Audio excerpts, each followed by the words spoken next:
Haongea wewe basi, ongea wewe Dodo. Hapana, mimi kuja hapa muda mrefu Dodo, nimebeba mpaka gari ya mama kwa sababu yako wewe.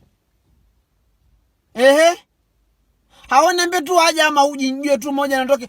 Dodo ameniambia mimi kubeba mpaka nini sijui conditioner Dodo ili hapa pink oil mmebeba. Haya na conditioner pia mmebeba lakini Dodo nisikilize basi, nisikilize na mimi niongee Dodo, naumia Dodo.